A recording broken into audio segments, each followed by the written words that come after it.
아까 이제 증명 시간에 올 오후 예배 수련 부분인데 라는 말을 했는데요. 사춘기를 둔 부모님들이 아이들한테 잔소리를 하면 아이들이 하는 말이 뭘까요? 내가 알아서 할게. 그런 말 하죠, 그죠? 내가 알아서 할 테니까 왜 간섭하냐 이 말이죠. 그런데 여러분 생각해 보십시오. 만약에 아이들이 내 알아서 할게 라는 말을 듣고 부모들이 그냥 내버려 두면 어떻게 될까요? 알아서 하든가요? 공부할 때 놀고 놀 때 자고 공부는 언제 합니까? 왜 이제 이 말을 하냐면 오늘 본문의 내용을 보면 또 사례가 하나님 앞에 하나님 우리 알아서 할 테니까 하나님 잠시 계십시오. 그래서 우리가 계획 세워서 이렇게 저렇게 해서 한번 대를 이토록 만들어 가겠습니다 라고 말하는 것 같아서 우리 집에서 가장 사춘기 김일성이도 김정일도 제일 무서워하는 중1을 비롯해서 고등학생들 사춘기의 자녀들 아빠 엄마 알아서 할 텐데 왜 이렇게 잔소리 심해? 여러분 그렇다면 자 하나님을 한번 비교해 볼게요. 하나님은 우리 믿는 사람들을 바라보시면서 우리 하나님의 자녀들이 알아서 하도록 내버려 두시는 하나님일까요? 그렇지 않죠. 맞아요. 하나님은 결단코 우리가 네 알아서 할게요 라고 말할지라도 하나님은 안 돼 라고 하시면서 우리의 삶 속에 들어오셔서 간섭하시고 섭리하셔서 우리의 걸음을 인도하신다는 사실입니다. 만약 저도 그렇고 여러분도 그렇고 하나님의 간섭이 없었다면 여기까지 올 수 있었을까요? 없었을 것 같아요. 아무리 생각해도 자기 자신이 자기를 제일 알잖아요. 잘 알죠? 한번 물어보세요. 네 여기까지 왔겠냐? 아마 안 왔을 것 같아요. 성질대로 살았으면 나의 본성대로 살았으면 아마 이 자리에 우리는 다 있지 않고 저마다의 각자의 위치에서 저마다의 모습으로 저마다의 행위대로 아마 살아가고 있을 것 같아요. 그런 측면에서 이 자리에 앉아있다는 것은 하나님이 나를 붙드신 은혜의 결과다라는 사실을 깨닫게 됩니다. 그렇습니다. 하나님은 우리 믿음의 자녀들이 예수 그리스도를 닮아서 하나님께서 원하시는 그 장성한 분량에 이르도록 계속해서 우리를 돌보시고 이끄시는 분이십니다. 그리고 그 하나님은 쉬지 않고 일하시면서 우리에게 마침내 당신의 원하시는 바 그 뜻 가운데 거하도록 가르치시고 또한 인도하시는 하나님이다 하는 사실을 여러분 다 믿으시죠? 오늘 본문은 사례가 자신의 여종인 하갈을 아브라함의 첩으로 주어서 이스마엘이라는 아들을 얻어내는 장면입니다. 아브라함 나이 몇 세요? 86세에 그토록 오매불망 기다리던 아들, 내 대를 이어갈 아들 별거 없는데, 그죠? 아들, 무심 아들 별거 없잖아요. 그런데 이 아들을 그토록 원했다는 겁니다. 그리고 86세에 그 아들을 얻었는데 얼마나 기쁘겠습니까? 강인아, 엄마가 너를 기뻐했을까 슬퍼했을까? 기뻐했을 거예요. 그죠? 다 기뻐했겠죠. 그런데 성경을 보면 갈라디아 4장을 보면 참 아브라함은 오매불만 기다려서 낳은 그 아들인데 사도 바울은 갈라디아서 교회에 보내는 편지에서 이렇게 말씀해요. 우리 함께 읽어볼게요. 시작. 기록된 바 아브라함에게 두 아들이 있으니 하나는 여종에게서 하나는 자유 있는 여자에게서 낳다 하였으며 여종에게서는 육체를 따라 낳고 자유 있는 여자에게서는 약속으로 말미암았다 말씀합니다.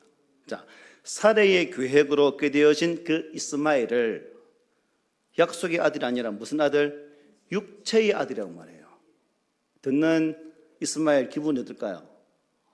이스마엘 입장에서는 기분이 별로 흐뭇하지 않는. 근데 바울은 분명히 말합니다. 하나님의 약속의 은으로 주어지는 아들은 이스마엘이 아니라는 거죠. 그럼 누구라는 겁니까? 장차 태어나게 되어질 이삭이다라고 말씀하고 있는 부분이거든요. 하나님이 아브라함에게 약속하신 자수는 이스마엘처럼 사람의 생식 능력을 통해서 태어나는 것이 아니라 사람이 어찌할 수 없는, 사람으로는 도무지 감당할 수 없는 그러한 때에 약속으로 하나님의 은혜 가운데 태어날 그 자가 육체의 자녀가 아닌 약속의 자녀이다라고 말씀하고 있는 것입니다. 그러니까 사람이 어찌할 수 없는 그 상태라면 전적인 하나님의 섭리죠. 하나님이 내가 100세에 대해서 아들 낳는다면 나는 아무것도 할 수 없고, 또 사례가 90세에 아들 낳는다는 것 또한 도무지 꿈꿀 수 없는 그런 상황인데, 내가 할 수 없을 때 내가 모든 것을 포기하고 전적인 하나님의 간섭하심으로만 되어지는 그 자가 약속의 자녀이다는 것을 바울은 이 말씀을 통해서 우리에게 전개해주고 있다는 것입니다. 왜 그럴까요? 하나님이 아브라함을 불러서 지금까지 만들어 가실 하나님 백성은 사람이 그 무엇으로 이렇게 해서 만든 것이 아니라 오직 하나님의 능력으로만 되어지는 자가 되어야 된다는 겁니다.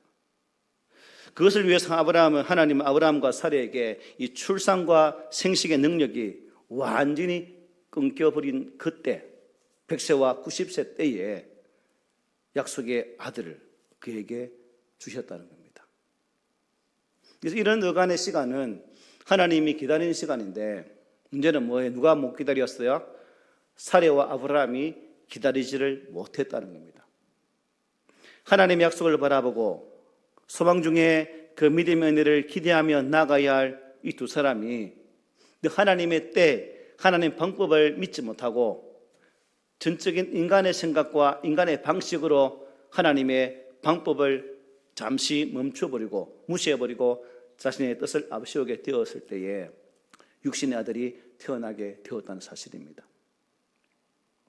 이게 무슨 말씀이냐면, 이스마엘은 혈통적으로는 아브라함 피를 어떻게 해요? 분명히 이어받았습니다. 그죠?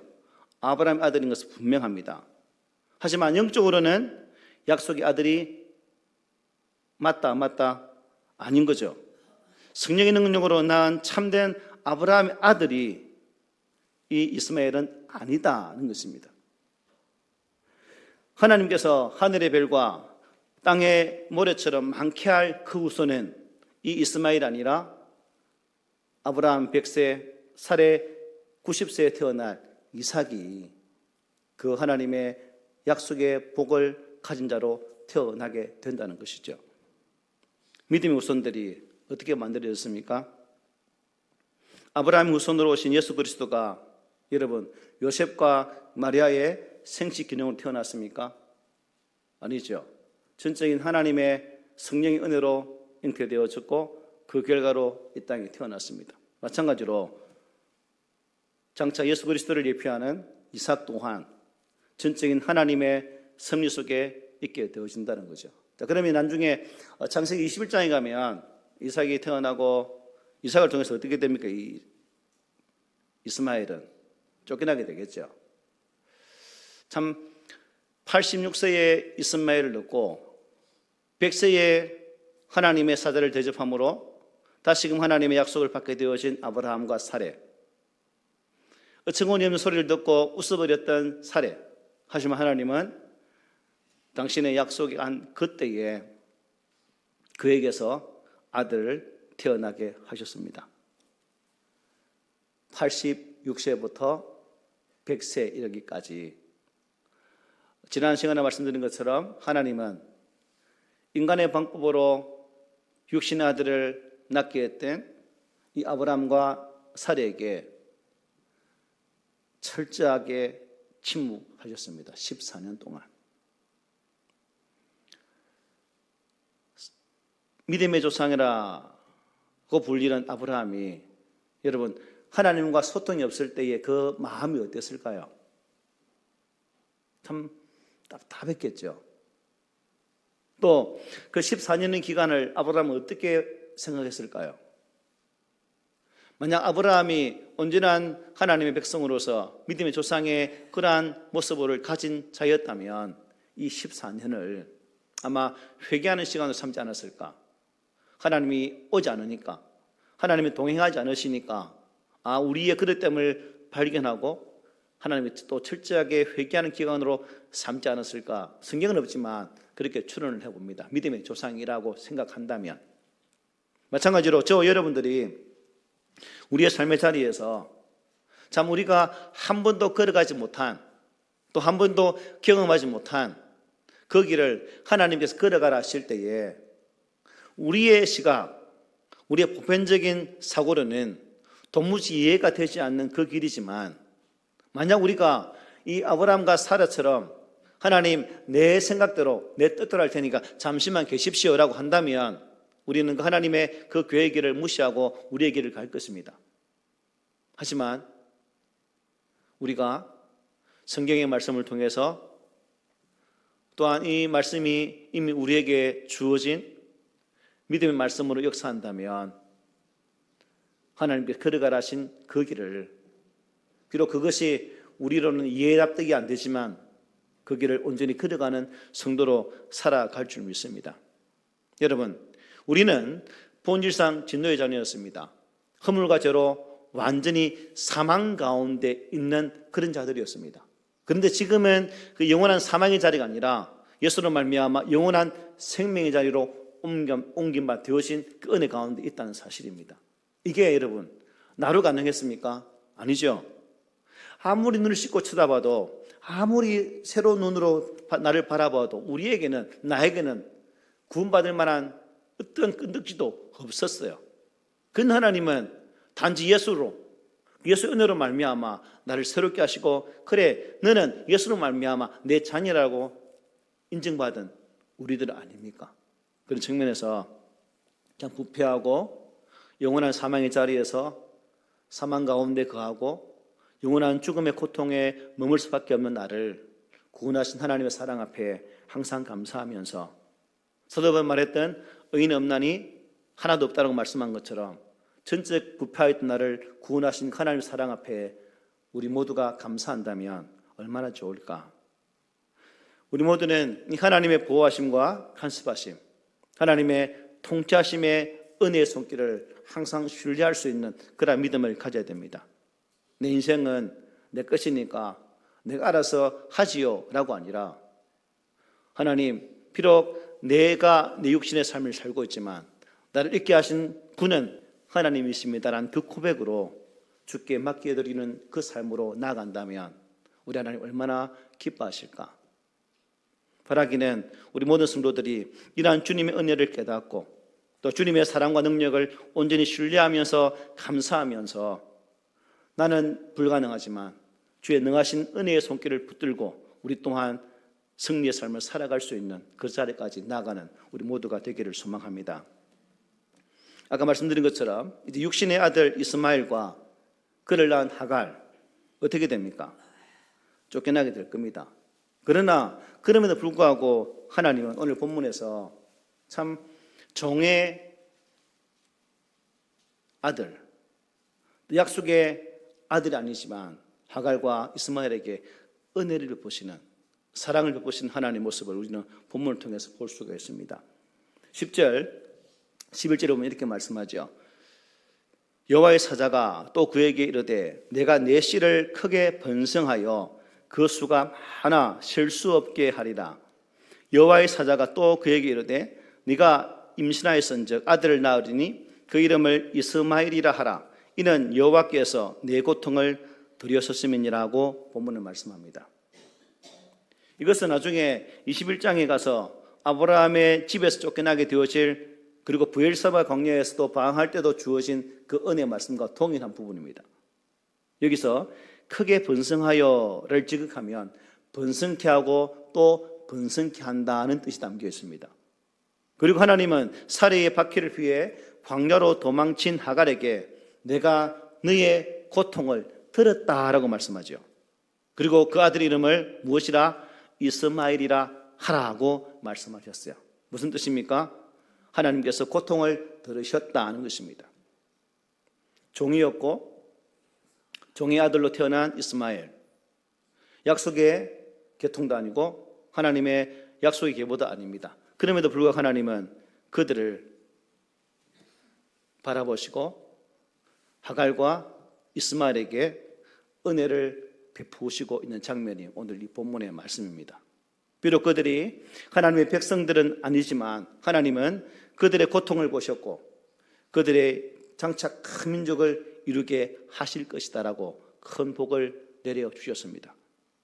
그러나 여러분, 하나님이 이스마엘과 하갈을 돌보시고 사랑한다는 것은 아브라함과 사레와 그의 후손들을 돌보시고 사랑하는 것과는 차이가 있을까요, 없을까요? 차이가 있다 없다?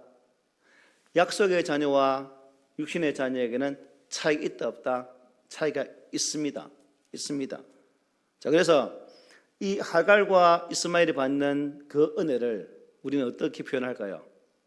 일반 은총으로 표현할 수 있겠죠. 일반 은총이 뭡니까? 하나님께서 인생을 불쌍히 보시고 선인과 악인을 가리지 않고 비와 햇빛과 공기와 모든 것을 골고루 누리게 하는 것이 일반 은총이죠. 또 이 땅에서 수고한 만큼 흘린 땀인 만큼 결실을 얻게 하는 것이 또 일반 은총입니다. 뿌린 대로 거두는 은총이죠. 이 일반 은총 때문에 신자이든 불신자이든 성실하게 살면 뭐가 될까요? 부자도 될 수 있습니다. 이 일반 은총 때문에 누구나 열심히 운동하면 육체가 강건해질 수 있습니다. 그리고 남자가 여자가 서로 만나서 결혼하고 가정을 이루고 후손을 보고 또 사회를 형성하는 것 또한 믿는 자나 믿지 않는 자에게 동일하게 임합니다. 이것 또한 일반 은총으로 볼 수 있는 거죠. 그러나 이스마엘이 아무리 하나님의 일반 은총 가운데 자기 인생을 살아가도록 허락받았다 할지라도 오늘 성경이 말하는 이스마엘의 본질이 무엇일까요? 이스마엘의 본질. 그래서 저는 오늘 이 말씀에 확 꽂혔어요. 12절 한번 읽어볼까요? 시작. 그가 사람 중에 들나귀같이 되리니 그의 손이 모든 사람을 치겠고 모든 사람의 손이 그를 칠지며 그가 모든 형제와 대항해서 살리라 하니라. 자, 이스마엘의 본질이 뭐라고요? 빨간 글도 해놨죠. 들나귀같이 된다. 들나귀는 길들여지지 않는 야생 짐승입니다. 들나귀는 광야에 살면서 누구의 통제와 간섭도 받지 않고 자기 마음대로 자기 기질대로 자기 정력대로 살아가는 짐승입니다. 힘이 세고 두려움이 없이 떼를 지어서 다니기 때문에 짐승 중에서 가장 가축화하기가 힘든 동물이 바로 들나귀라고 합니다. 한마디로 이 들나귀같이 된다는 것은 내 인생은 뭐예요? 내가 알아서 내 힘과 내 방법으로 살 테니까 누구도 간섭하거나 통제하거나 잔소리하지 말라는 것이 들나귀 인생입니다. 나는 들나귀일까? 어때요, 여러분? 저는 왜 이 단어에 꽂혔을까요? 하나님께서 이스마엘이 들나귀처럼 살 것이라고 한 것은 단순히 여러분 사회적으로 적응을 못한다거나 이스마엘 후손인 그 아랍인들을 고집부통의 사람들로 이렇게 세운 그런 의미는 아니겠죠. 이것은 영적인 의미라는 겁니다. 자기 딴에는 잘 산다고 하는데 정작 자기 인생의 근본 되신 하나님의 권위를 인정하지 않고 하나님의 손에서 벗어나서 하나님을 외면하고 하나님을 대적하고 하나님 말씀과 간섭을 거부하며 살아가는 인생이 들나귀 같은 인생이다 하는 것입니다. 그러면 나에게는 들나귀 같은 기질이 있는가? 여러분 순종하시죠? 왜 웃어요? 아닌가? 하나님의 전적 간섭하심 앞에 감사하고 살고 계시죠? 그러면 우리는 최소한 들락이는 아닌 것 같네요. 들락이는 아니다. 하나님의 손이, 하나님의 말씀이 지금도 내 삶을 간섭하시고 인도하심을 나는 확실히 믿는다라고 생각한다면 우리는 결코 들락 인생이 아니라 하나님의 은총 안에 있는 자녀된 삶을 살고 있는 존재입니다. 우리 인생은 어떻습니까, 여러분? 항상 관계를 맺어가면서 좋은 결과만 있으면 좋겠지만 그렇지도 않아요. 관계 속에 트러블이 있고 이 분쟁을 통해서 서로 아파하기도 하고 또 서로에게 힘든 고통을 선물로 주기도 합니다. 우리가 그런 상황 속에서 우리가 여전히 들락이 인생 같은 삶을 산다면 그냥 그대로 살 거예요. 계속 상처를 주고 아픔을 주고 고통을 주는 존재로. 하지만 저와 여러분들은 그런 자가 아니라는 거죠. 호세아 8장 9절에 보면 이렇게 말씀합니다. 그들이 홀로 떨어진 들나귀처럼 아수르로 갔고 에브라임이 값주고 사랑하는 자들을 얻었도다라고 말씀해요. 이스라엘이 하나님의 간섭을 싫어하고 말씀의 통치를 거부하고 자신의 욕망을 따라 살고 싶은 대로 하고 살려고 했을 때 어떻게 해요? 이들이 홀로 떨어진 뭐가 됐다? 들나귀같이 되었다라고 표현을 합니다. 만약 우리도 내 뜻대로 내 감정대로 하나님의 말씀을 거부하고 성령의 감동을 거부해버리고 내 마음대로 산다고 한다면 이 호시아 8장 9절처럼 홀로 떨어진 들나귀 같은 인생이 되고 만다는 겁니다. 모든 사람에게는 다 들나귀 기질 이와 같은 야성들이 있습니다. 여러분 야성을 한번 보여주세요. 여러분 본성 하네. 이 야성이 다 있다는 거죠. 잠시 우리는 그것을 감출 뿐이고 포장할 뿐입니다. 지난 주간에 제가 거의 10년 동안 운동장에서 욕을 안 했는데 욕을 했습니다. 왠지 아십니까? 와, 그렇게 밟힌 적이 처음입니다. 눈물이 찡 나는데요. 비 오는 날 공차는데 밟혔는데 근데 가면서 미안하단 말 한마디 안 그냥 갚더라고. 그래 내가 못 일러 당장 못 일어서 참누워 있으니까 제일 바깥이더라고요. 못 일라니까. 그 스탠드에 앉아가지고 잠시 끝나 쉴 때에 상대편을 향해서 온갖 야성이 튀어나오면서 10년 만에 그런 운동장에서 욕을 한번 해봤습니다. 야성이 다 있다는 거죠. 누구나 이게 내 스스로를 짓누르고 있던 꽉 눌리고 있던 그것이 한순간에 막 화산처럼 폭발하면서 막 쌍시옷이 나오고 막 나 놓았다는 거죠. 이 야성이 있다는 누구나 그죠? 나중에 여러분 늙어서 힘이 떨어지면 뭐 얌전해질 수도 있겠지만 힘이 있을 때는 어떻습니까? 다 자기 욕망에 따라 자기 하고 싶은 대로 누구의 간섭도 받지 않고 싶은 것이 우리 아닙니까? 그래서 젊을 때 잘해 라는 말도 아마 우리에게 꼭 필요한 부분이 아닌가 생각합니다. 아브라함 후손이 된다는 것은 무엇을 의미할까요? 다른 것이 아닙니다.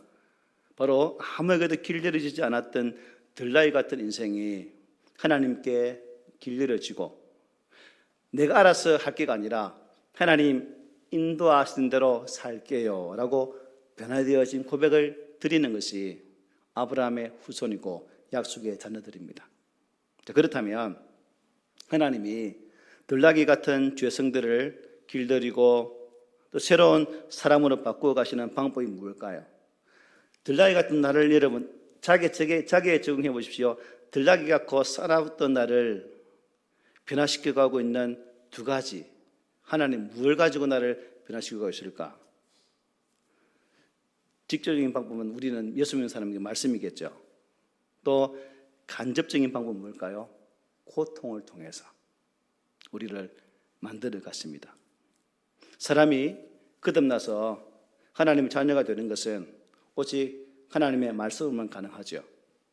자신이 주인임을 깨닫고 계속 내가 알아서 한다는 식으로 하나님을 믿지 않고 살면 영원한 지옥 형벌의 대상이 되는 것을 성경은 우리에게 말씀하죠.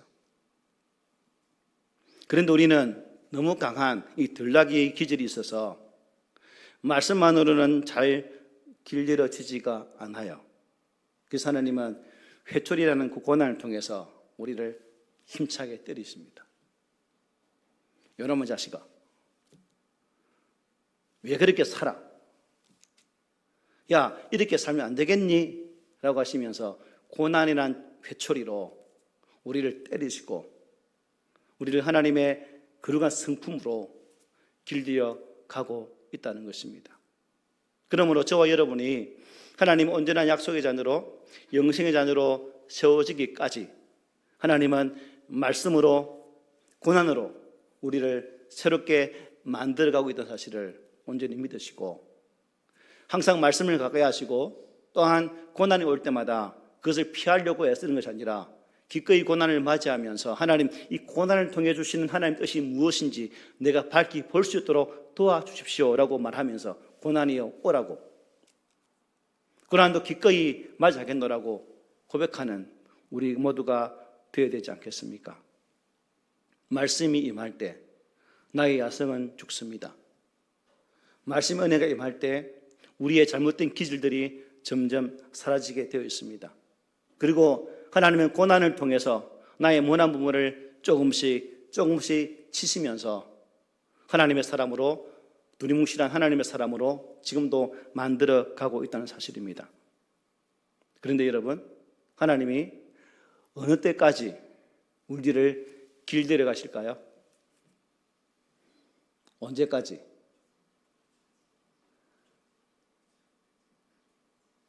내가 죽을 때까지, 나의 본성이 죽는 그 시점까지 계속해서 아브라함이 사레가 도저히 나는 자식을 낳을 수 없는 나이입니다 라고 했던 그 순간에 하나님이 아들 이삭을 주신 것처럼 나의 근본이 죽어지고 하나님의 은혜로만 살겠습니다라는 고백이 되어질 때 비로소 우리에게는 하나님의 거룩한 성품이 임하는 것이고 나의 삶 속에 있는 그 들나귀 같은 기질들이 그 야성들이 점차 사라지게 된다는 사실입니다. 그러면 어떻게 죽지요? 제가 패야 됩니까? 제가 때려줘야 됩니까? 하나님 말씀이 내 가슴에 와닿아야 되겠죠. 하나님 말씀이 주어질 때 그 말씀이 내 가슴을 확 칠 때 그 말씀 앞에 우리가 튕겨나가는 것이 아니라 하나님 감사합니다라고 그 말씀을 받을 때 우리는 변화된다는 겁니다.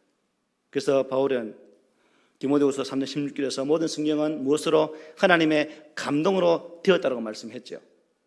그 감동으로 기억되어진 말씀, 즉 성령의 감동이 내게 주어질 때에 우리가 서서히 변화될 수 있다는 사실입니다. 여러분, 들으심과 내심, 우리 성경반 공부하신 분 기억납니까? 지금 말고 옛날에 한 분들. 들으심은, 내심은 뭐죠? 내신다는 것은 회개죠. 들으신다는 것은 받는 것을 의미합니다. 성령 은혜를 받는다는 것을 의미합니다. 우리가 하나님 은혜 가운데서 들으심, 성령 은혜를 받아들일 때 우리 안에 주의 다스림 은혜가 함께할 수 있다는 사실입니다. 이제는 하나님의 감동되어진 말씀이 내 삶을 치고 내 인격을 치고 나의 그릇됨을 칠 때마다 우리는 오히려 감사하는 모습으로 서가야 된다는 사실입니다. 성령을 받고 또한 그 성령 은혜 가운데 갈 때에 가능하다는 거죠.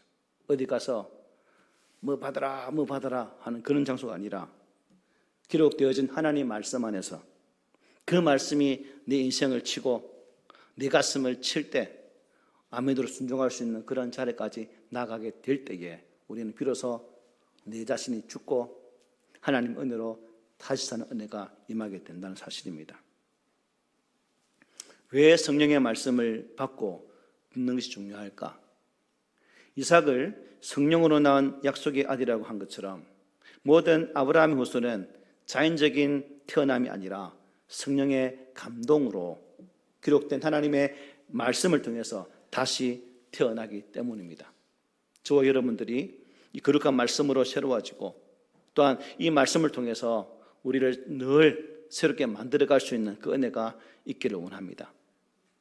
그래서 하나님은 이 땅에 우리를 위해서 교회를 세우시고 이 교회를 통해서 우리를 가르치시고 또 함께 모여서 그 말씀을 통해 변화되기를 원하고 있다는 사실이죠.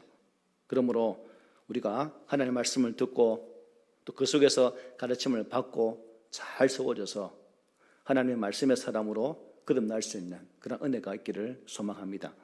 그리고 오늘 본문은 이렇게 끝나죠. 하갈이 아브라함의 아들을 낳음에 아브라함이 하갈이 낳은 그 아들을 이름하여 이스마엘이라 하였더라. 하갈이 아브라함에게 이스마엘을 낳을 때에 아브라함이 86세였더라 말합니다. 하갈은 여호와께서 지시한 대로 여주인 사라에게로 돌아갔습니다. 그리고 그 수하에 복종하는 삶을 살게 됩니다. 그리고 아브라함과 사라를 위해 아들을 낳게 됩니다. 아브라함은 아들의 이름을 이스마엘로 짓게 됩니다. 여호와께서 지어주신 이름이었습니다. 아브라함이 86세의 때의 일이라고 성경은 말씀하죠. 여호와께서는 가장 외롭고 힘든 순간을 보내고 있던 하갈을 또한 지켜보셨습니다. 하갈은 자신을 살피시는 여호와 하나님을 만난과 동시에 내가 누구인지, 내가 어디에 서야 되는지 알게 되었다는 사실이죠. 즉 다시금 자신의 위치로 돌아가 사례의 여종으로 살아가는 그 자리에 서게 됩니다. 여러분, 우리가 아무리 힘들고 또 힘겨운 상황 속에서 아무렇게나 내에 던져진 그러한 존재라고 느껴질 때는 없습니까? 하갈을 보십시오. 그녀에게 하나님은 임하셨고 그에게 은혜의 말씀을 주셨습니다. 우리의 처지, 우리 형편이 나 혼자인 것 같고 나는 그야말로 내 던져진 버림받는 존재인 것처럼 느껴질 때에도 하나님은 나와 함께 하십니다. 그리고 하나님께서는 나와 함께 하시면서 내게 성령을 역사하셔서 한 분 구주 예수를 바라볼 수 있도록 우리를 온전히 인도하시는 분이십니다. 그러므로 저와 여러분들이 한순간 놓치지 않고 하나님 은혜의 거룩한 말씀을 통해 변화되어지고 또 그 말씀이 우리의 삶의 힘이 되어서 능력이 되어서 어떠한 상황 속에서도 실족하는 자가 아니라 주의 거룩한 은혜 가운데 넉넉히 승리할 수 있는 그러한 성도로 살아가지 않으시겠습니까? 비록 내 안에 들나귀 같은 그런 모습이 있을지라도 이 들나귀를 온순한 나귀로 변화시키실 그 주님을 온전히 신뢰하며 살아갈 수 있는 우리 모두가 되기를 소망합니다.